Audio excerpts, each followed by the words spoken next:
first Reptile Entrepreneur live session. And the topic is appropriately doing a live session, adding a live session to your outreach. And I thought the perfect way to do this episode is to do it live, and then we'll put it on the podcast. And so this is an interactive session. And so you can type your questions into the chat, and I'll answer. Go ahead, give me your experience, your comments, and whatever you want to talk about. And that's the magic of having a live session. Now, I will be joined by Jeremy Turgeon from Reptile Talk. Now, right now, he's working on his equipment, and that is going to be the first thing we talk about is the the benefits and the dangers, risks of having a live event. And the biggest risk is there's nothing planned. You put all the plans you want, and it could go sideways very quickly. Like I was on with Jeremy, 10 minutes should have been long before this started, and we were working through all the equipment, and we had a sound issue. And so whenever you have a live, you're all of a sudden now troubleshooting on the fly and here we go. You actually may be troubleshooting on the fly while you are presenting. Here we go. Hello, Jeremy. Hey, let's see. Does it work? Yes, it works. Sweet. All right. Are you now on your laptop? Yes. Yeah. Yeah. I think it's the phone. And so I was just explaining to everybody how live sessions are just wonderful because they're so unpredictable. It's very true. They are. So, well, let's go ahead and start with explaining what it is that you do. What is the Reptile Talk podcast, and what does that have to do with live? Podcast is a podcast I started a few years ago with my good friend Rob Christian, and we basically talk with other reptile keepers from all over the world, talking about stories about them coming up in reptiles, talking about some of the things maybe they breed, and those kind of things. And originally, we actually weren't streaming live. We were doing pre-recorded episodes, but we wanted to gain a little bit more direct interaction with our followers. And after some push from a friend of ours, we decided, let's try this live video thing and see how it goes. And as we've just witnessed, it can go many different ways. So you decided that you wanted to have more interaction with your community. Yes. Explain why you felt that was a value. You know, I thought we were getting so many people who were messaging us and reaching out to us and saying like, man, we love the podcast. We're enjoying the content so much. Is there any way that we can like send you guys a question, or we would love to hear you guys talk about this or something like that. And, of course we would take that into consideration when we speak to somebody. But I was like, man, it would be cool to be able to answer some of these questions in real time. Because maybe they're going to ask a question that we weren't going to touch on, depending on how our conversation was going to go. So that having that, fast ability to respond in live time, in real time, was huge, and we noticed an immediate uptick in engagement just from the sheer fact that we were now able to interact with our audience. All right. So how long have you been doing this? We just published episode number 96 right after Tinley. So we started about two and a half years ago. And every week it's a live show?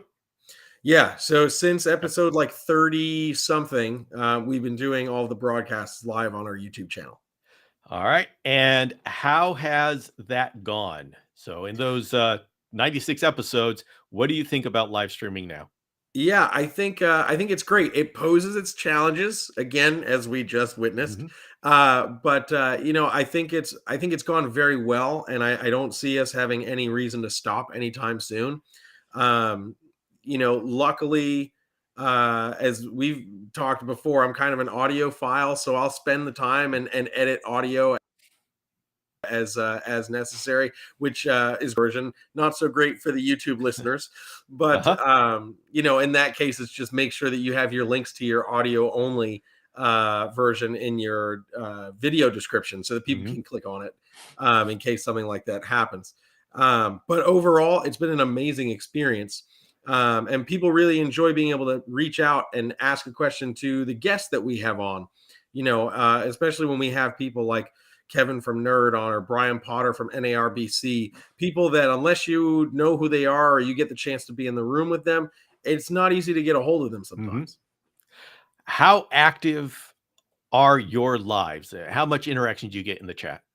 So with enough promotion, we've had certain episodes where we've had over 50 people commenting in the Mhm. live stream at one time. On average, we do anywhere between 15 and 30. The biggest variance is promotion, how much advanced promotion we do. Um, like right now, I'm on the road. I'm not even home. I'm in Massachusetts on a tour run, and so that's why we didn't put any content out this week. But that's challenging to lock somebody in with a lot of advance notice, as my schedule changes pretty frequently. So those Mhm. episodes don't normally get as much immediate interaction. But we've noticed really quickly, like it's like, man, I missed another one. But that engagement, they're like, we're going to be on the lookout for the next one. Do you seem to have repeat people who just really love it and they make sure that they're at every episode? Yeah, 100%. And I feel like if you watch a lot of the other live stream podcasters like Brian Barczyk, when I was working at Nerd, we did live streaming at Nerd, and you notice really quickly the people that are strong supporters of what you're doing, they'll pay attention and make sure they click that notification bell so that they know every single time you go live or post some new piece of content, and they're always right there in the chat. And it's great because it forms a kind of community, Mhm. and if you get a really large in-depth chat group going, then you can pick your faves, so to speak, to help Mhm. moderate and kind of keep things under control. But yeah, you definitely get that core group of people that's behind you no matter what, and those people are wonderful. Now, do you have a set schedule that you go live? So we used to, before I started touring again, Okay. we would do everything would go out every Thursday. Now it's kind of been whenever the heck we can do it. But starting next month, I'll finally be off the road. So we'll hopefully be getting back to that once a week, posting every Mhm. Thursday kind of deal. And do you see now? Obviously, these lives for anybody who doesn't know, when you do a live and you do it over YouTube, then it becomes a video on YouTube that people Yes. can watch ad infinitum for the rest of eternity. Yeah. How how much interest? How many views do you get after you do your live? Again, it definitely depends on the guest for sure. Popularity of the guest is a big one, but on average, we'll see anywhere from 400 to 1,000 views per video. Which depending on what the content is about, that's awesome. And you can understand why certain more people want to watch one video versus the other. If it's just kind of Rob and me blabbing about whatever we've got going on, we might get a few less views. But if we get somebody like a Brian Potter or a Kevin McCurley, we might see 1,000+ views in a shorter period of time, which is great. We want to cover the gambit, as far as content is concerned, so we don't mind getting a few less views on certain videos. All right. Now, have you tried uh, being? Let's say, so you use a software called StreamYard, correct? Yes, yep. And why did you pick StreamYard? Honestly, it was because it was the first thing that I found when I started looking for it, and the Okay. reviews seemed really good. I reached out to a couple of other friends that did podcasting, that were like, "Yeah, we've used Streamyard before, and it's worked very well for us." So I just jumped on it based on recommendations, and Okay. it's done well for us so far. Now, did you ever consider just using the native live capability of YouTube? So I was looking into that at first. When I started it, we needed certain qualifications, and I didn't meet those qualifications at first to be able to utilize live access. Okay. So once we passed that, then it was like, okay, maybe, but we'll also stream the video to our Facebook page. We Mhm. didn't want to lose Okay. that audience also. Yeah. Okay. So you do. Where all do you stream this show to? So for lives, it's just to YouTube, and then I send it to my personal Facebook profile, and then I send it to the Reptile Talk podcast Facebook profile as well. Okay. All right. So you're doing YouTube and Facebook simultaneously. Yeah, Yeah. So you need StreamYard for that. yeah, yeah. So, do you do any other lives besides that official show of yours? So I do a bunch of live streams on my personal Instagram Okay. for Brassman Rep. That was another one that I was doing fairly consistently until we started going back on the road. And originally, it just started as a way to kind of kill time doing the mundane tasks of cleaning reptile enclosures. Hmm. So I would just pop up the phone, put it live on Instagram, and people would just jump in and we'd chat. I'd be like, hey, if you want to see an animal, I'm in here cleaning. It's the best chance for you to take a look at an animal while I'm looking at everything. And that started to gain some traction. And then I would get certain friends of mine that would want to jump on the live stream for a couple minutes and chat. Um, and it just kind of became a thing. And I still actually get messages from people who want those to come back. Hmm. I would do them every Sunday night. So it was just kind of like a good way for people to unwind before they would go into their work week again. They'd have a few days before the next Reptile Talk podcast would come out. So they're like, we just need something. All right. So then you become the perfect person. I knew I had you on here for a reason. So you have now encapsulated both main approaches to a live show. The first, which is the most common, is okay, I'm just going to put on a live and I'm going to talk to somebody while I'm cleaning cages. It's a very informal, Yep. intimate setting there. And then on the other hand, you have a very formal, okay, we're going to do it every Thursday night. We're going to use this software that allows me to do an official interview, just like we're doing right here. Mhm. So tell Yep. let's work on the listenership here and Mhm. tell them what are the advantages of each and how would someone what's the benefits of each, how would someone use those two tools? Yeah. So I think I think the formal interview kind of style provides the most benefit in the informational aspect. Especially if you're planning, you know who your guest is going to be. If you're going to have a guest on, you probably maybe have some questions already lined up. Maybe you've reached out to some friends that they've had some questions that they would want to ask that person, and you can really get some information across while also having the ability to do live interaction with your listeners. The nice thing with utilizing something like YouTube, because unless you have a large following on Instagram or TikTok or whatever, you're not really getting any money from the live Hmm. streams. So the benefit with YouTube and kind of doing a more formal thing, people can send super chats, which is a nice little way to make a little income off of your time. And you're then providing a service almost, so to speak. Allowing people to Hmm. get information from somebody they do. From the informal side, I think the benefit is you don't necessarily need to be as polished, if that makes sense. Hmm. You know, if the internet goes down, and suddenly you can't stream, it's not the end of the world. It's just a Yeah. Facebook Live or it's an Instagram Live, whatever. If suddenly internet drops, neither of us are going to be happy. So, Yes, yes, one of us is going to be carrying the show or else the viewers are going to be going well, what's going on? so the informal aspect is nice just because there's way less pressure. Mhm. Um, it's also easier from the standpoint of getting somebody to join. Instead of like a lot of the formal stuff through YouTube, especially if you're using a third party software, you have to send them a link. They've got to click it and go through all the steps. The Info Live or Instagram Live, you just click add to stream and then they just pop up and it's magic. Yep, yes. um, so from that instance, the informal stuff I think can be a little more fun. You can have that Mhm. more playful aspect to it.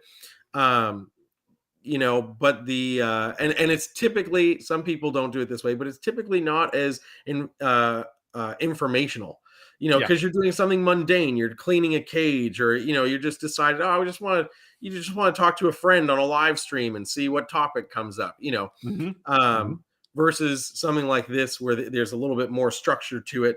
So somebody who's going to listen to something like this is probably going to be really that much more invested in Yeah. what's happening, Yeah. versus somebody that just wants to go live on their phone. Yeah. And we are these live sessions, like these live interviews, are a little bit in the they're not YouTube mainstream. People are used to coming in and just being amused very quickly. Maybe they'll stick around, probably not. And so when we're doing like an hour long show, it's like the retention by the end of the show is 15% or Right. something like that. And so it's a little bit different than the standard YouTube listener or watcher viewer is looking for. And so you just don't expect to have those huge numbers Right. unless there are people that end up being able to do that, like good old Dylan Perrin from Animals at Home Network. I don't know what his retention numbers are, but his long interviews are quite popular. He's got a Yeah. lot of views, and he's doing very well with that. So I kind of consider him breaking the mold, which I'm very happy to see that somebody has done.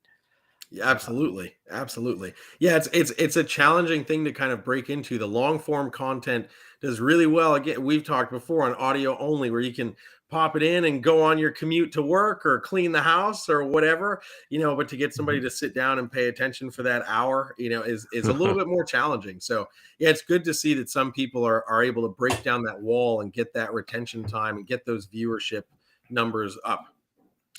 Yeah, and just for the benefit, I'll let everybody know what I do for lives. I actually have 4 lives that I do a week. Mhm. Let's see, is it 4 lives that I do at work? Yeah, there's 1, 2, 3, maybe 3. Oh, okay. So 3 lives that I do a week. Uh, and one of them is the just my semi-formal Instagram. I just go Mhm. live on Tuesday evenings and talk about whatever. I will build a cage in front of the camera and just talk with anybody who wants to come. Mhm. And then I have on Saturday mornings. No, actually Thursday evenings. I have the exotic pet adventure with Sean McNeely, and I'm a co-host, but I'm mainly doing the technical stuff.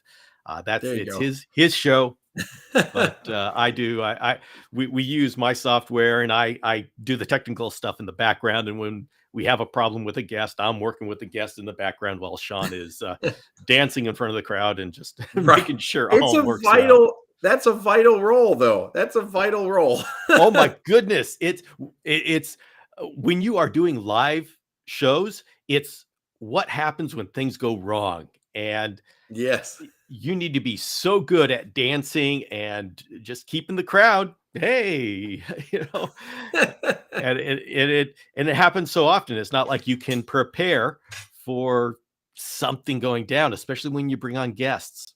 Right. Uh, the, Right. Yeah, you're at the mercy of their Wi-Fi connection, their cellular network, or whatever. Yeah, you just yep, don't know. yep.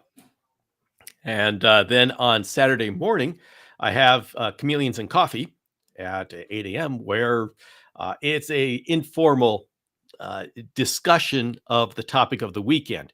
So I have a chameleon hour that premieres on YouTube Friday evening, and so it's about an hour of chameleon content, and then Saturday morning it's a live session where we all discuss it, and often I have the guests that were on the main interview for the chameleon hour. They're there on the live, and we all talk and interact, Yeah. and uh, and I will just let everybody know the origin of that. My original idea was I'm going to have my special chameleon hour on Saturday morning, and it's going to be a live session, and it's going to be great.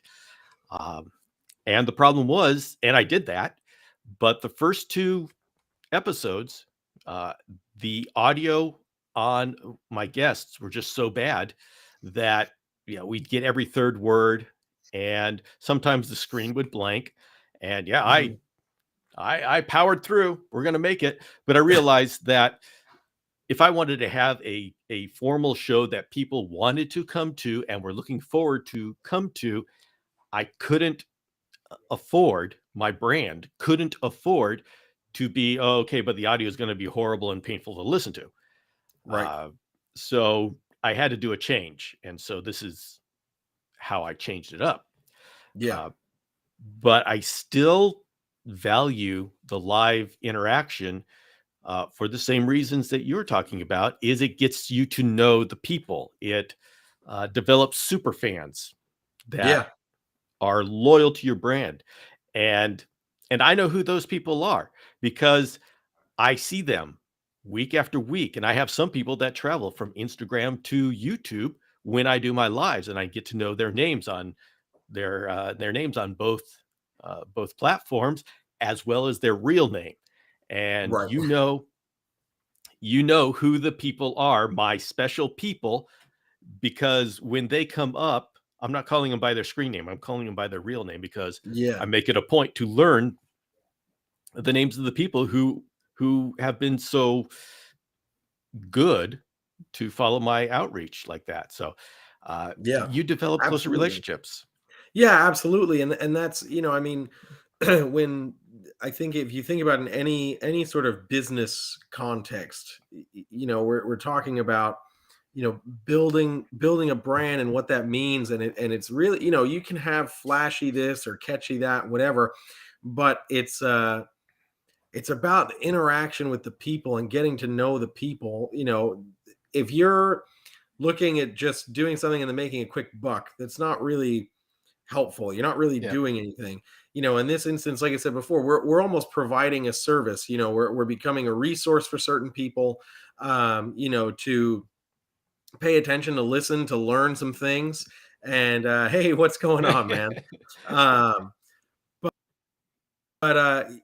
so it's these people do both with their Yeah. time and sometimes financially as well. So taking the extra time to dig a little bit deeper and show that kind of gratitude for their support. Much further for you as you can that following getting those people platform, from Instagram to YouTube or Yeah, vice that's versa. huge. It's huge. It's not an easy thing to do. So many people, so many content, one platform they do really well on for the Yeah. most part, and they stick with it, which is nothing bad for that, but the crossover defaulting back to where they're most popular. So to get a Hmm. good Hmm. following between multiple platforms is huge. Yeah. Yeah. So let's talk about if somebody wanted to, I had an outreach. A lot of us have Instagram, YouTube, and TikTok, and maybe some Mhm. Facebook. Each one of those platforms has a native live feature. Mhm. And so, what are some reasons why you would say advise people to use that native feature or to step out of that and actually invest in an encoder, what do we call these things? Video, our streaming software, third party Yeah. streaming software. Yeah. Um, so I think it's always good. We spoke about this before, was to start where you're at your most popular. Build your following there and start to work with those people, network with those people, connect with those people. And then check things out after that. If you start an Instagram account and you've got 250 followers or whatever, and you decide, hey, you know what? I'm going to go live. I'm going to see who shows up, who I can talk to, whatever. And you get a couple people that show up, you talk to them, you know, shoot them a message and just be like, hey, thanks so much for jumping on that live stream. That meant a lot, you Hmm. know, Yep. that grassroots effort, right? Um, Going to the different live platforms, it helps to get a little bit of understanding of what each one of them, how each one of them acts. The more attention you're getting, the more people are going to be shown your live stream. In Facebook, it's pretty much relegated to your friends. Other people may join in if somebody shares it or whatever. But most of the times, in my experience with watching a Facebook Live, it's that person's friends. maybe one ring outside of that circle. If a friend shares it, one of their friends jumps on just to check it out. Instagram, there's a little bit more organic potential with the live streams. People can share it to a lot more people easier. There's a little share button on the bottom of the screen. I used to tell people when I did my Instagram live streams, there's a little paper airplane. It looks like this. Click that and share it with 5 people. It's really easy. You don't leave the live stream. You click it, all the names pop up of the people you're following or that follow you. Tap 5 or 6 names, send, and then boom, you're right back to the live stream. You never left. You didn't miss anything. So that allows for a good amount of organic reach. Surprisingly enough, the live stream feature on TikTok has the most organic reach out of all the live stream platforms, which is interesting. I've talked to multiple people who they say if you do the quote unquote right thing in front of the camera to get people's attention and you get that attention, it will start just getting shown to people as the platform says, hey, there's a lot of people watching this. It must be interesting. It must be good. We're going to throw a net out with this live stream and see who we can catch. And if you gain some more followers, great. And if you don't, well, we're never going to share you again, and then YouTube, I feel very similarly to Facebook is really your subscribers, the people who are paying attention to what you're doing. And there's some reach on that as you share it and promote it. I think the biggest thing across all the platforms is the amount of promotion time that you put into each episode or each live stream that you're going to do, even if it's just a day in advance. Let some people know, like, hey, 8 p.m., it's Friday, 8, I'm going to go live. We're going to talk about this. Come check it out.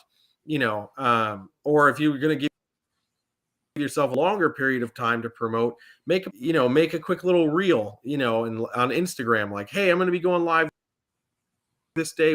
I'd love to see you there. I'm going to tell maybe he's going to join me, whatever.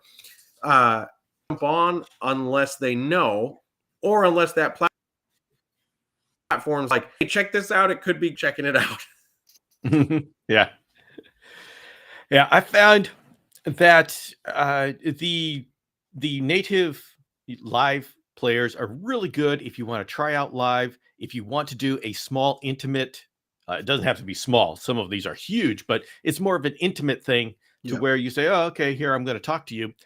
And things like that are, they're popular on Instagram and they're very popular on TikTok. And for TikTok, we start talking about strategy here. TikTok is a little bit more difficult to establish a relationship with the viewers because you get thrown into this For You page. It's just this churning of video after video after video. And so, yes, if your videos multiple of your videos end up on somebody's For You page, they start to get to know who you are. But generally speaking, you're just part of the churn. And so creating a live stream allows you to bring people out of that churn and to spend time with you and establish that relationship. And so you get that a little bit on Instagram. I think on Instagram, we had a whole lot more account loyalty, shall we say, or account recognition on Instagram. And so, and I got to say, as crazy as Instagram has been, their addition of stories and all of these different features has actually been quite nice as far as establishing relationships with your followers. 100%. And so that's worked very well. But it's those intimate lives that can really bring people in to spend time with you, or to pierce that veil of these are all my great Instagram posts and they all look perfect, but now you're talking to me as a person. And so it's a personal touch. So I highly recommend doing it without a plan and just do it. I mean, you don't even have to tell anybody you're doing it. Just all of a sudden go live, and it's amazing how many people just glom on and say, "Yeah, what's going on here?" That is also very true. Yeah, helping tell people that you're going live. They'll send your follow like a batch of your followers a little notification that says, "Hey," so they really help Mhm. get those people there. So yeah, in that instance, you don't even need to really say or do, "Hey, I'm going to go live. Let's do Yeah. it." Boop, and then you're done and you're doing it. Yeah, and I mean, in the reptile world, I've got so many people that go live because they're cleaning a cage, and they just, hey, I may as well talk to people, and it works. It works really Yeah. well. Now, the platform that you are seeing Jeremy and I on, this is going to be turned into a podcast, but podcast people know that this is a live show that you can find on the Reptile Entrepreneur YouTube video channel. And Mhm. so you can see all of the things that we're talking about. In this case, I'm not going to sanitize it. Usually, when I do something like this, I take out all of the visual references. So Yeah. you think that, okay, it's an audio experience, but in this case, we need to talk about the visual aspects because you are going live visually. Right. And uh, so you do have the option to be a little bit more formal about your lives and do exactly what Jeremy and I are doing right here. We have planned for a live session. We have the third party software that Mhm. gives us much more control over the live, more options for the Yeah. live than, say, the native players. And Right. on this software here, this is Restream, and so there are two major software providers of live software, and that is Restream, which I use, and StreamYard, which Jeremy uses. And so we're going to go over a list of features. I'm going to show you, and for those people listening on the podcast, go to the Reptile Entrepreneur YouTube channel so you can see what's going on here. We're going to describe it as much as possible, but it really is a visual thing. Uh, but I'm going to show a couple of features here that you can do on Restream. And Jeremy, I want you to let me know if you have those same things on StreamYard. Cool. I'm actually Let's I'm do it. actually thinking of next year switching to StreamYard just so I can try both platforms. But so the first thing we've got here is I can control what the screen looks like Mhm. on YouTube, Instagram. At least on Instagram, you can bring in pictures and videos, and then you become a little picture in picture. But there's a lot more control with Restream. And so you can see here, I've got my logo in the upper right-hand corner of the screen. That's the Reptile Entrepreneur logo there. And because I do other shows, I can at any time change it here. And so these, I'm now scrolling through my different logos for the different shows that I do. So you can personalize the appearance of your presentation. Yeah. Uh, Now, is that the same in StreamYard? It is. And I assume this was so the background video. Did you have to upload that to StreamYard This or to I'm sorry, to background Restream? is, yeah, this one is stock. So I have, and right now I'm Okay, just cool.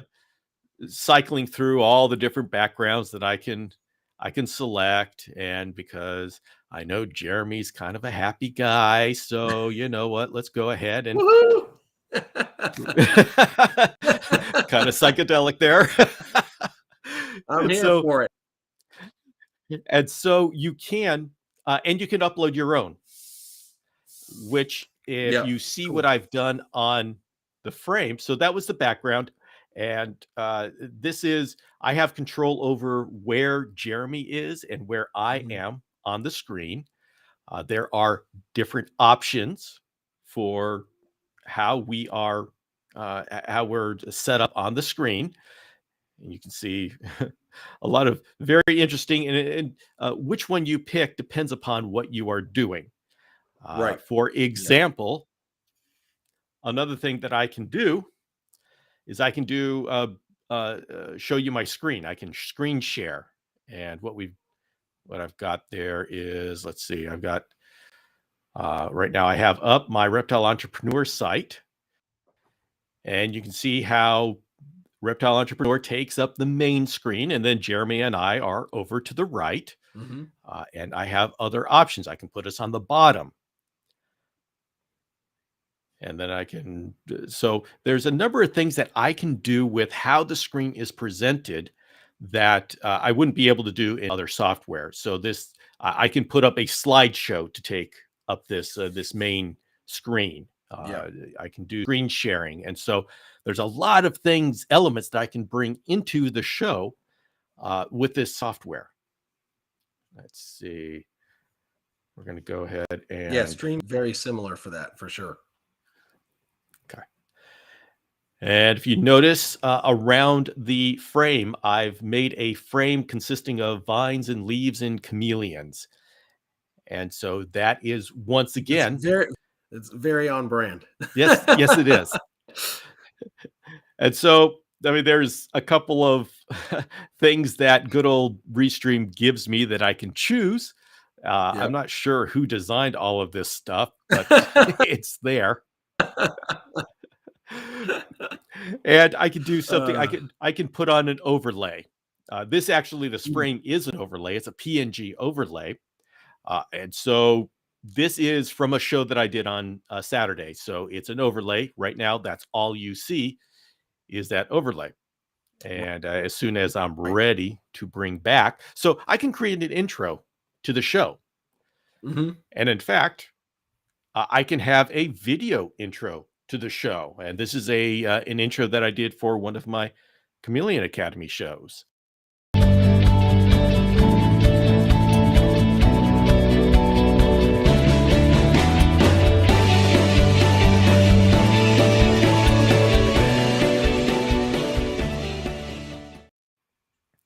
And when it's done playing, voila, me and Jeremy show up We're ready to back. go. Hey, everybody, how's it going?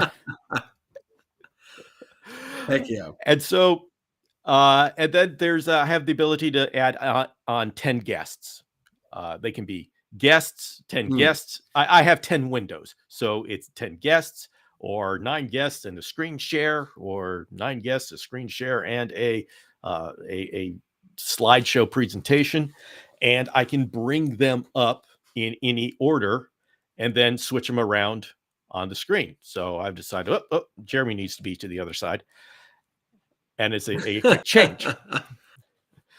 So this is the kind of power that this software provides. And it's not cheap, but Right. you decide, hey, what do you want for your show? What's important for the show? And so, Yeah. And I think that can be also a deciding factor when you're doing the native platform. You're not subjected necessarily to those fees, but as you said, yeah, you get far less flexibility and abilities yeah, to do different things like that. So uh, you're just starting, and you're like, okay, I just want to try this out, see, get my hands, into it and see, and then go from there. Which is kind of like what Rob and I did when we started the podcast. Is like, all right, we're gonna dabble with this, and then and see how it goes. And we're like, all right, mhm, this is cool, but I want to do those cool things. So I guess we got to put yeah, up a little money yeah. for that. And that's the question. If you're just starting off, you're just wanting to do uh, that intimate live feeling, you don't need to invest in this kind of stuff. Right. Jeremy and I are producing a professional show, and that's our intention, is to be able to have that flexibility so we can create an experience more than just, hey, I'm cleaning a cage.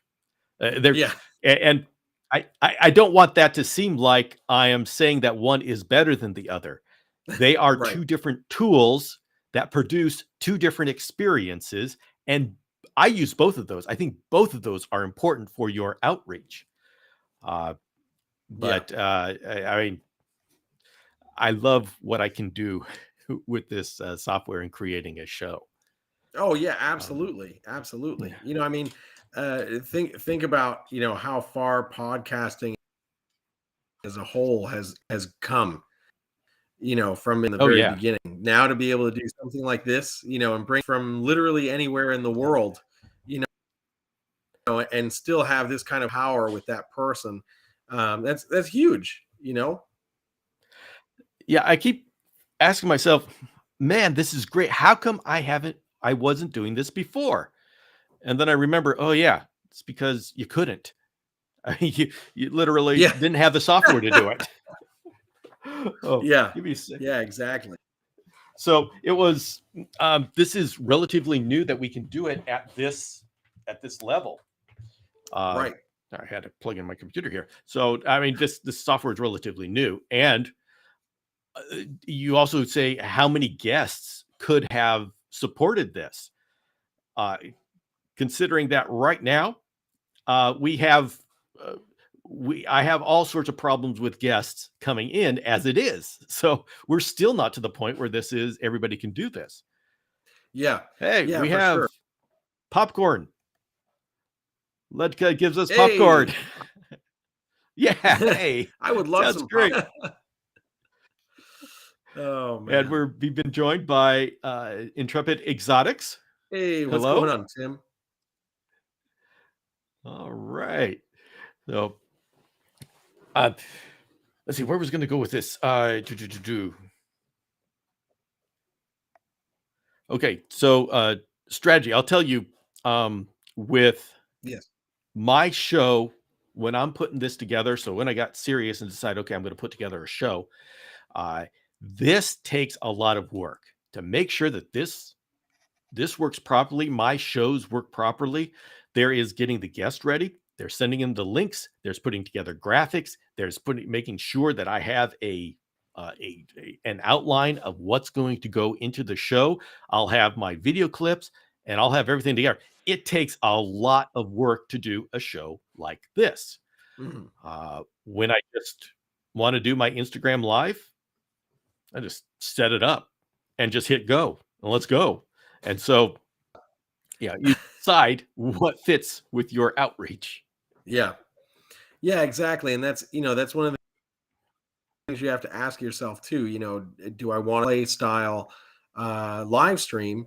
Uh, where it's very informal, just kind of, literally put your phone somewhere and just bang. Or do I want to do a show that's Yep. got a little bit more professionalism to it? And I want to promote it. I want to have good good graphics. I want to get maybe some video clips and stuff.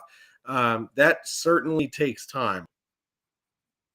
Yep. And just like every other aspect of social media, consistency is key, especially when you're first out. So if you're trying to create graphics, if you're bringing on people, different guests, and you've got to be able to make those graphics. It takes some time, and make sure that you have the Oh yeah. time available and you're willing to put it in, to make it everything that it can be. I mean, as Bill showed you that intro, I mean, like that, I'm sure that took more than 30 seconds to generate, you know Well, yeah. um so I mean, but it just takes that little amount of effort, and if you're doing those extra things, to kind of take this to the next level, then it's just something to keep in the back of your mind for sure. Yeah. Now, Intrepid Exotics is talking about a software that they use, which is vMix. And honestly, I don't know much about vMix. I don't And either. you know, Intrepid, I'd be very interested in hearing what you have to say about vMix. You don't know how it compares to StreamYard. Can you let us? And it's a pretty complex program. Can you maybe give us a little background as to how you ended up with vMix and how it compares to? You don't know how it compares to StreamYard, but and your experience and why you chose vMix? Because I'd be very Well, interested in hearing that. yeah. Because I've just pulled up vMix right now, and yeah, it looks okay. Let's see, a lifetime. You get a lifetime license, so that's interesting. Um, yeah, that sounds nice to me. Yeah, I don't want right. to put so I can take a look at this, but yeah, Intrepid. I'd like to hear what your what your experiences have been with vMix. So Yeah, absolutely. it's not one that I've been evaluating. Now, one advantage of having this third-party software is that you can stream to multiple platforms. So I could go to Facebook, Twitter. Where else could I go? YouTube, Facebook, Twitter, and Twitch.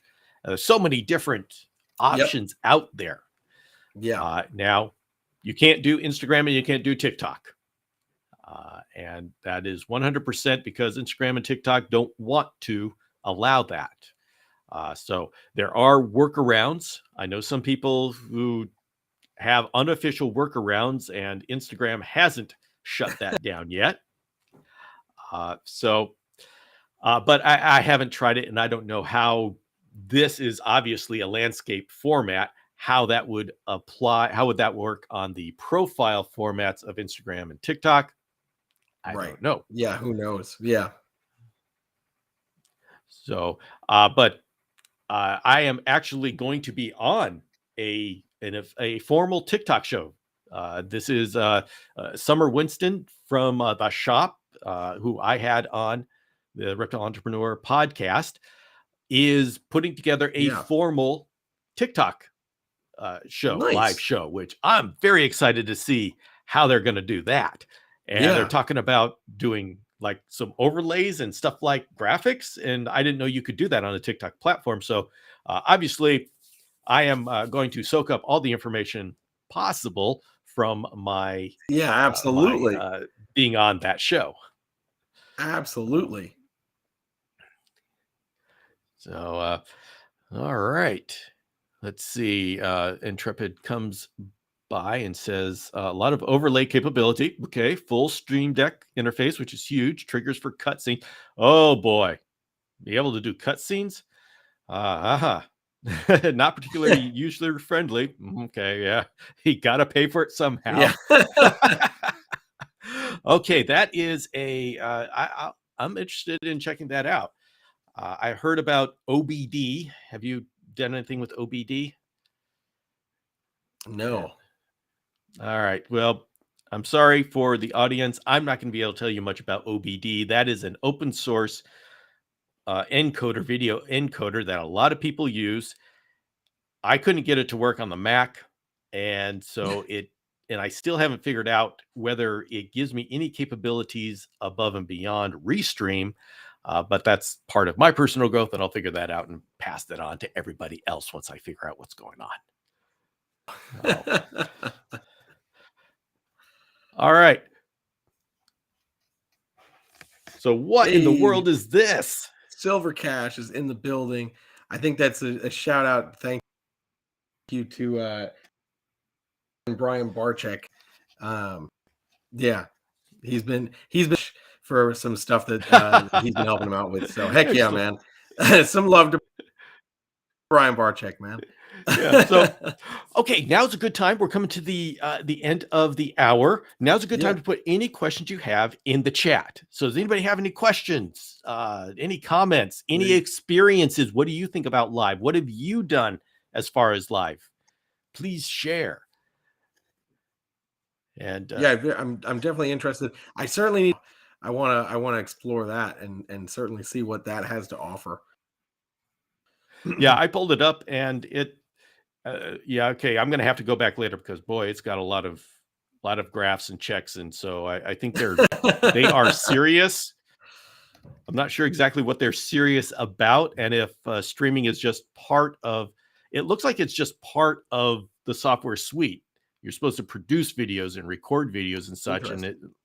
it looks like streaming is just a part of the entire package. So interesting.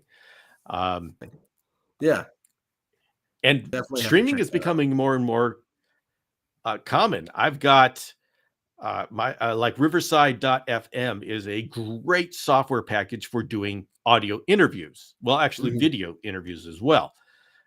And what it does is it records video and audio on both sides, so you don't have to worry about internet interference. Right. And I just saw I I just read something about them doing streaming, and so I've got to figure out, is that an add-on or what? Right. But it looks like it's becoming more and more common. Yeah. Yeah, I feel like the streaming culture is popular overall. I think it's these third-party interfaces which are, incredibly helpful, but I think if those few that don't jump on board or are not looking at jumping on are potentially missing out on opportunity. As it is incredibly popular, especially with younger content creators. Yeah, it's something that is starting to become mainstream, and I still don't know how it's going to turn out. Right. How is it? People are still figuring out how to use it right now. There's a lot of, hey, okay, I'm sitting here, I'm cleaning poop, join me. Uh, but I know that there's going to be a lot more potential behind it. And I personally had great plans for live streaming, and I've had to put those Mm, on hold once I saw how risky it was as far yeah. as bringing people on. Like, I wanted to have a a, a digital convention of around a certain theme, and have people come in and give a what 15-20 minute lecture and just have a whole theme of a day. Sounds great, sounds wonderful. But then I Yeah. realized just how difficult that would actually be, and how much of a disaster it would be. And it'd be great to charge for something like that and say, okay, if you come on, you Right. offer your expertise, uh, this is going to be a paid event and you get paid for being a lecturer. So as soon as you get to that level, you can't afford to have bad audio quality. Yeah. Yeah, for So, sure. For sure. Yeah, it's definitely so it's definitely the audio quality thing is huge. And it's funny because in the last episode we put up, I noticed we had some moments where Wi-Fi must have gotten a little spotty and the audio just kind of cut out a little bit and then came back. And it's like, yeah, man, unfortunately, as good of an audiophile as I am, I can't bring audio back from so yes. Oh. All right, so let's see. Craft Brew Morphology is here, hey, what's up? and I'm assuming that this is a greeting, uh, or is this asking us which platform is good for live streaming? Maybe both. Oh Craft man. Brew, are you asking? Are you just saying hello? Or are you asking what our recommendations are? Oh man. And Intrepid, you say huge educational value behind live streams, and I agree. We've got so much potential. Uh, I'm interested, Intrepid, what your experiences are, how much you can rely on it. What I mean, I cringe. Like last Saturday, I had a problem with the audio, and I only got every third word, and I knew it just wasn't a good experience. I Yeah. mean, the guest was great, the topic was pertinent, but then the audio just made the experience iffy. And Yeah. I've got my super fans that are going to be there for me no matter what, but I want them to have a good experience. And so, Intrepid, I'm interested on what you plan on doing to maintain your live streams. So, Yeah. well, That's true. okay, there we Yeah, you go. and I had the same issue on a live. It's true. Yeah. I yeah, cell connection issues. Yeah, exactly. I was supposed to do an episode with Tim on his podcast, and I think the day before or 2 days before, I got called to play at a wedding, and so I had to do that, and I had maybe an hour, little under an hour in between sound check and actually. So I was like, hey man, I'm on a mountain in the middle of nowhere. So this is going to be really fun. So, well, what platform were you using? I think that was vMix. We were on Tim's live Okay. stream. I think that might have been vMix. Yeah, this is crazy because whenever somebody is using a cell phone, I get this very choppy audio, but that doesn't make sense because you can go on a cell phone on Instagram or YouTube and the audio is going to be perfect. And so I wonder And it's what, fine. still trying to figure out what that is. And what's interesting too is I have that problem. If I go live from my phone on Facebook, my audio is horrible. But I can go do a live on Instagram or a live on TikTok or even a live from the podcast through StreamYard, and they are fine. Understand how that happens. All right, here's our our answer from From Craft Craft Brew. Races both. Yes, okay. Well, I'm doing fine. I'm sitting here talking about some of my favorite topics. I love streaming and podcasting. That's how I'm doing. Yeah, And, same. I'm having a good time. and as far as platforms, if you want to go live, question is, what do you want to do with it? Because the platforms like Instagram, YouTube, Facebook, individual TikTok, the individual platforms, they have a great live. You just go on. But as far as the official professional software, like we're working on right now, I've only had experience with Restream, and I think Restream and StreamYard are so totally different. I remember when I was researching which one to get, it literally came down to, okay, I'm going to go with StreamYard because they've got a duck in the as a logo, and uh, but then Restream had this really awesome Black Friday deal, and I said, okay, we'll do that. But they seem to be Yeah, very similar. Now yeah, Tim comes up with this vMix, and so throws a wrench into the whole thing. Uh, yeah. Right. Thanks, Tim. It oh, takes this so long to takes get so vMix long to get lined VMS up. lined up. Last live had a really impressive setup, and 3 minutes before going live, I lost all my shortcuts and audio setups and just had to wing it with bad echoes. Oh my, that Oof. oh, I'm cringing right now just thinking about it. We've been there. We've Yeah, yeah. been there. Exactly. Oh, it's so painful. Yeah. Do lives, they said. It's great, they said. It'll be fun. And so I, you know what, I have adjusted to the unpredictability um, of lives, and sometimes they're great. They work great, and they Yeah. lull me into a false sense of security. And then I'll have something completely messed up, and I'll realize, boy, I can't let down my guard. Um, Yeah. Yeah, exactly. It keeps you on your sure. well, I'm going to ask you, what do you do when you have a show and then all of a sudden the audio it's just not working for some reason? What do you do?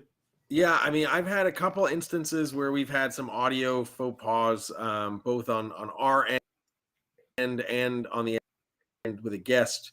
Um, with luckily we're pretty flexible. We just can't seem to get something down. We're just like, hey, you know what? We're gonna scrub this, and we're gonna try to reschedule. Because some, it's you can try to power through and on, but the chances of it itself, whatever the issue might be, is very, very. And then you've got your listeners to think about that, want to be Yep. there and want to listen to you, but they're all going and then they're going to be gone. They don't want to Yep. listen to Yep. that, which is fine. I understand that for sure. So, in the end, that's where my love for music and everything comes in. And I'm like, okay, well, how can I tweak this? Is this something I can tweak for the audio only? If it is, then we'll do a redirect and get people to go, listen to the audio only version, and we can pull the video if we wanted to do that. So that's a nice kind of scapegoat. Um, we've never had an audio drop, thank God. We've had like very Okay. minor technical things. I'm not anxiously, but I am waiting for the day for the audio drop to happen because I know it's inevitable. Oh, Jeremy, there was one live that I was doing, and then for some reason, I still don't know why, I Mhm. got dropped off. And so I my remember you guest telling was me sitting that. there. Oh boy. And he was just, okay, what do I do? Hello, everybody. Anybody have any questions? And Yeah. he had to just carry it. And it was just, the thing is, I could see it, but the software would not let me get Oh, on. that's the. So I could see him doing it. I'm sitting here pushing all the buttons and nope, we don't accept any input from you. Yeah, And yeah, I right. actually had to shut it down, and I couldn't even bring I had to shut the computer down and then bring it back up. It was Oh miserable. man. So, Yeesh. but things like that happen on a live, and It's you true. sometimes you wonder, all right, what am I getting out of this Yeah, yeah, that right, right. justifies this? Because people are gonna your customer, your viewers, your followers, they're gonna get tired of that kind of stuff. Yeah. And I mean, I've had to, you got to make that judgment call as to how bad is this? Everybody showed up, Right. but do you cancel? How bad is it? And, Yeah. you know, Yeah, and that was like that judgment was so call. when we started the Reptile Talk podcast, we had issues with audio levels, and we were just doing pre-recorded stuff. I would do like a really simple run through of the audio, make sure everything sounded good. But the audio on the mix that I was sending out was very soft. So we had a lot of people messaging us for probably the first 2 dozen shows. We'd have like two okay ones, one that was like solid, and everyone was guys figured it out. And then two, the audio is really quiet. And I figured sending out the audio file, it wasn't transferring the edits I was making in the audio software. So I had to go back and make sure what I adjusted in the EQ was also transferring over to the audio file so that I actually hear it. And then Mhm. I got, which was turn the volume knob up only 25% and get it so that you could hear it clearly. Jeez. And if you could hear it clearly at 25%, then you knew people wouldn't have to sit there turning up their volume, all the way and cranking it so that they could hear what you were saying. So, Mhm, okay. again, that's just the audio file likes tweaking with that kind of stuff, but I'll do that all day long. All right. Well, here's okay. This is the kind of guy I want on my show. This is the kind of guest. It's someone who has Ethernet and an external microphone and headphones. Headphones. Make sure you got headphones there. So the audio, Yeah, we don't right, have to do right. the click in the echo cancellation software, which does things to the audio. Yeah. So, but that's another thing we should bring up with this third-party software. I can have a 1080p high quality webcam pointing at me right now. I have got a microphone here that is of serious quality. And Mhm. so you can do that with this software. It's a little Right. bit harder. I guess you could do that with anything that you could plug into your phone if you wanted to do that.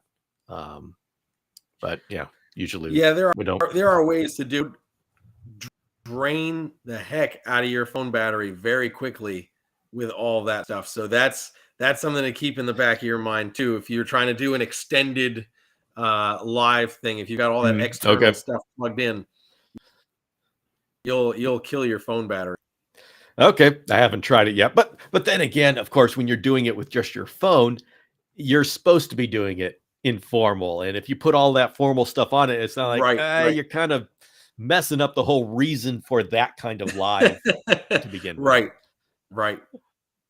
So, all right, well, we are coming to the end of this show, and so the question is, any more questions, or Jeremy, do you have anything more to share with the world? if you're thinking about doing podcasting or live streaming of any sort, just go for it. Try it out. A lot of people get really nervous and think, what if people don't watch me? And, I don't want to waste my time. At the end of the day, like I said before, consistency is key. Yeah. If people like what you're doing, they're going to, and if they don't come back and watch, then you got to change something. Yes. And I want to tell everybody, when you do your live for the first time, people are Mhm. going to say, well, what is this? They're not used to it. You have a Yes. certain style for your outreach, and that's what people expect. You throw on a live, it's all of a sudden it's what is this? And so don't expect a whole lot of people to come to your first live unless you're like you've got a whole rabid audience that will follow you Right. anywhere. Right. Most of us Exactly. start off kind of small.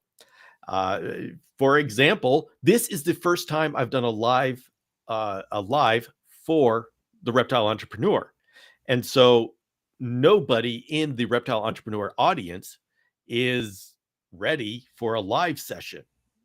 They are ready for the podcast, and so for this live session, I have gotten a very few people on the Reptile Entrepreneur here in the chat. They're all for Jeremy.